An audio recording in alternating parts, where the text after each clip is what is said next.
Au cœur de Staten Island, une île à dominante républicaine juste au sud de Manhattan, Jack Graziano aime son pays avec passion. Son Amérique, c'est celle de Chevrolet, des débuts d'Hollywood et de James Dean. Depuis 20 ans, il répare des voitures dans ce garage indépendant, avec une nette préférence pour les modèles anciens, venus de l'âge d'or industriel de l'Amérique.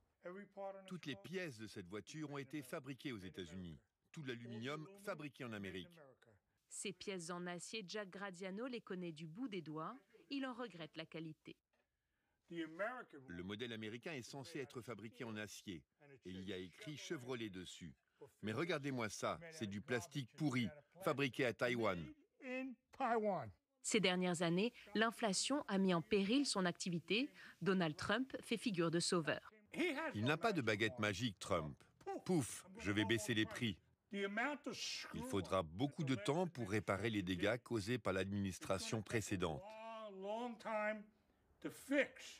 Pour lui, aucun doute, les hausses de droits de douane sont nécessaires, quelles qu'en soient les conséquences.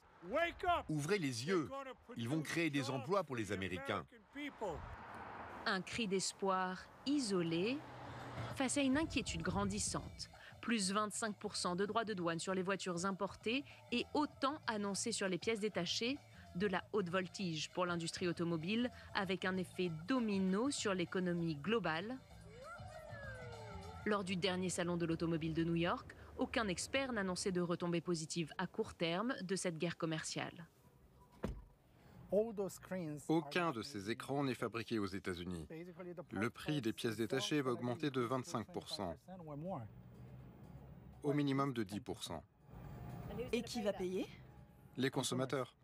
Aujourd'hui, même les modèles américains les plus emblématiques contiennent des pièces venues d'ailleurs. Fabriqués au Mexique. Mexique, Mexique, Mexique, Corée, Canada. Et c'est Chevrolet, la marque la plus américaine. La voiture occupe une place centrale dans la vie des Américains qui adorent en changer régulièrement. Celle-ci commence à un peu moins de 55 000 euros. Je crois que j'ai vu l'étiquette pour ce modèle précis avec toutes les finitions, c'est à peu près 75 000 euros. Mais ça, c'est avant les droits de douane, bien sûr. Ces hausses de prix pourraient donner un coup de frein brutal à une économie habituée à tourner à plein régime.